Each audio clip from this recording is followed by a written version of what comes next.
I wasn't actually expecting to make another 𝙬𝙚 video before the patch came out, but they've just released the first of their new weekly updates, and this is February the 13th update.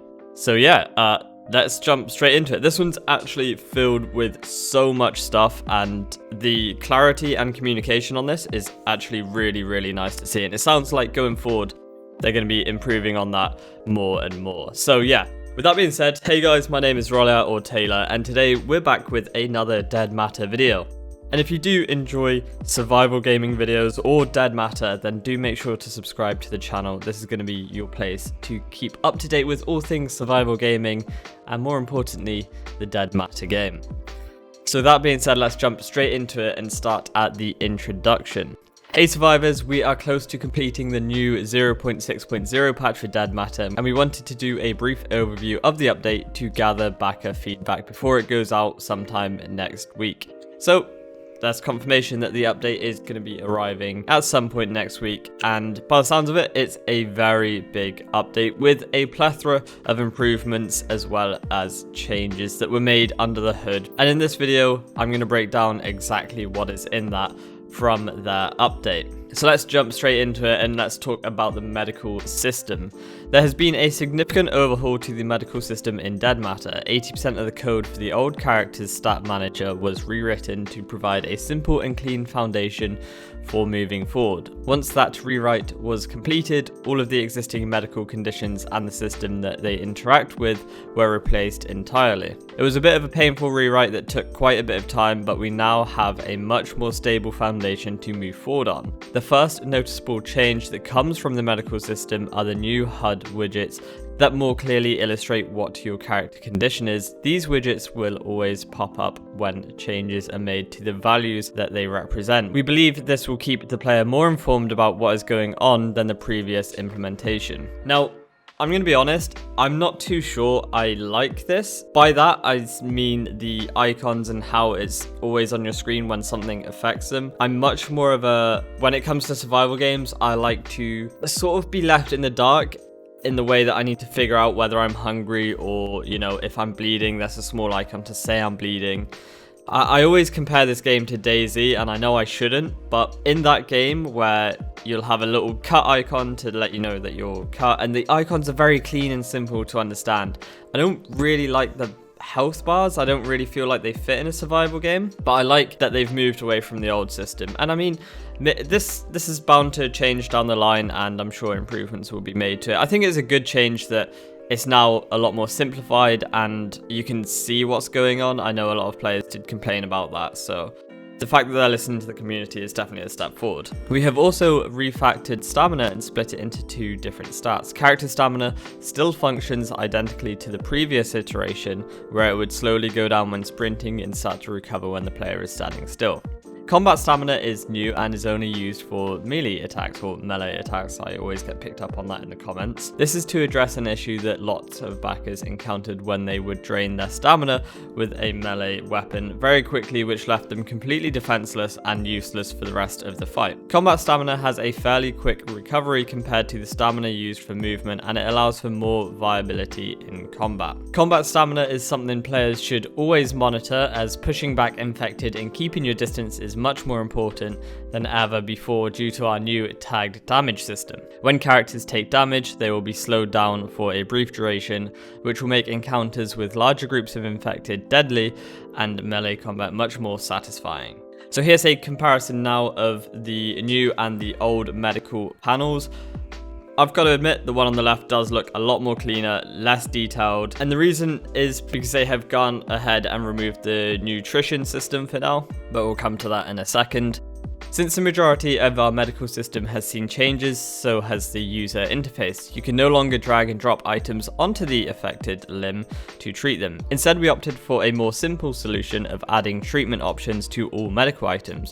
You can now just right click on that medical item that is capable of treating a condition, select your target limb and start applying the item. Healing and recovering blood has been simplified to make for a better overall experience. You can now restore health by using a medkit or a trauma bag, and your limb health is now your character health, which is originally the role that the blood filled. Blood will also now automatically be recovered providing your character is healthy, and the speed at which blood is recovered is also influenced by your hunger and thirst. So some really nice simple changes there that make the health system a lot more understandable and I guess a more simple experience. And then I mentioned about the nutrition system being removed, and this is what was said about that. As a side note, we have gone ahead and removed the nutrition system for the time being.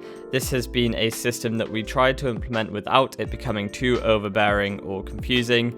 It didn't have the impact on the gameplay that we were looking for, hence why we were pulling it until we can figure out how to better fit it in. This is something we would love community feedback on to help us guide our decision making. So I think it makes sense to remove that. I think actually stripping a lot of things back in this game and almost building it from, not the ground up, but building it from the basic systems they already had makes a lot of sense. And we can see exactly that with how they've pretty much rewritten the whole of the health system and how that acts, which is a very good move. Now a little bit on character changes. We previously mentioned that a majority of the character stat manager was rewritten. This was actually in my previous video. 𝙬𝙤𝙪'𝙧𝙚 Stat Manager is one of the core components for the Survivor, and not only does it help handle the medical system, it also handles the former occupation system and the perk system. Many backers felt that they were not playing as true survivors because of how attributes would modify gameplay, and that there needs to be more equal footing between different characters. Again, I'm just going to jump in here and say that I fully agree. When I first came across the character creation screen and all of the different stats you could modify, it felt a little bit weird and it did take away from the Survivor scenario, so I'm glad they're looking into this. This is why we removed attributes and why perks will now be the primary differentiator between different character builds. God, that was a mouthful. We feel this adds a lot more control and gives players confidence in what to expect when making a new character. Perks also grant us a lot more creative freedom with this system, and balance becomes far less of an issue for everyone once attributes are out of the picture. Agree, thank God. I like this. Survival games shouldn't come with all of these different stats and all of these different attributes. I would even lean to say that perks shouldn't be a thing, but this is the way 𝙬𝙤𝙪's going, and I much prefer this system to the old system. We also made changes to former occupations. Former occupations used to define a base set of attributes, but instead they will now grant a unique and powerful perk. This is to give former occupations far more purpose, and we believe this more closely aligns with our vision for the system overall. We changed up the available former occupations for 0.6.0 and we listed out each of them along with their perk. All of the perks listed below have already been written and integrated into 0.6.0, and this is also true for all of our perks that we'll be able to select during character creation. So I'm not going to read through all of these, but as you can see on your screen, there's some really nice changes there. And of course, please note that all of these are subject to change and we'll likely see changes based on community feedback. Now let's talk about the crafting system, which was very much hidden in 𝙬𝙤𝙪, and I actually believe that all of the recipes weren't found up until this point. So yeah, the new crafting system is a lot nicer. We have added a user-friendly crafting system for 0.6.0, and while players can still drag and drop items on top of each other for some recipes, we'll be phasing that out in favor of our new system. We won't be getting rid of items interacting with each other when you drag them on top of each other, but we will be restricting crafting to the menu where it makes sense. At launch of 0.6.0, all of the crafting recipes that are available will be defined by their former occupation.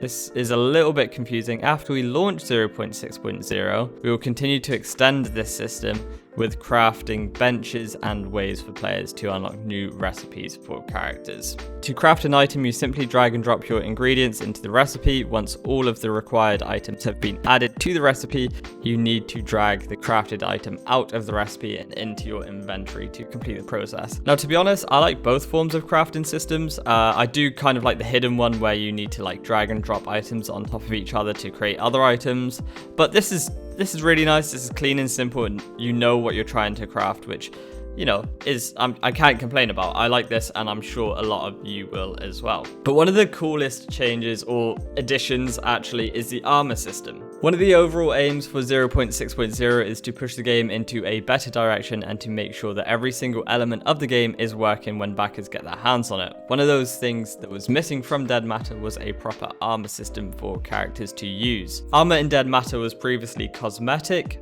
but that is no longer the case. Armor now mitigates a set percentage of damage done to limbs that the armor is covering. The armor will absorb damage that would have otherwise been sent to the player, which lowers your chances of being injured during combat. So as you can see here, there's some football pads and heavy armor, and in the top left is the armor condition, so you know sort of the percent that it's going to mitigate, and the damage done to that piece of armor. Since each different piece of armor has its own damage resistance value, that influences how much damage is capable of mitigating, and we'll be adding a variety of different armor pieces for the player to wear. As an example, the football pads in this picture will mitigate only 15% of the damage that the player takes, whereas the heavy armor underneath mitigates 65% of the incoming damage to the player.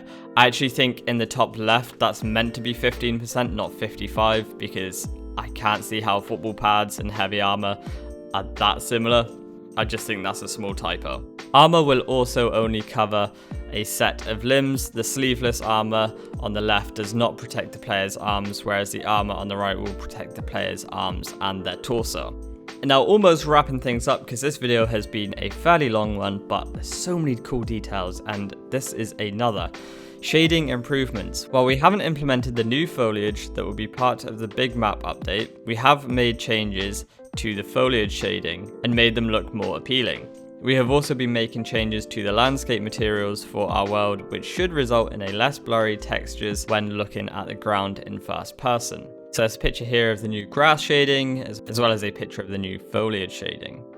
So there's a little bit here, a note from the lead. It says, I'm not going to read this out, but this note pretty much goes on to explain that there's a lot of changes being made. If you still want a refund and you have unanswered questions, they have a team now that are going to take care of this, and they're all in-house. So if you want to read this note, then I definitely recommend visiting the link in the description and checking it out. And then right at the end, they go on to say that this update will finally be our first weekly update. And the fact that this hasn't been done before is because many constraints and like holidays and things like that. But they do warn that with weekly updates, some weeks will be jam-packed like this one, and some weeks will just be very brief with a few things in. So do keep an eye out on that. And of course, because I cover this game and I do like it, and I hope that it goes in a very good direction, and as we can see from this post, I feel like it is going in that good direction.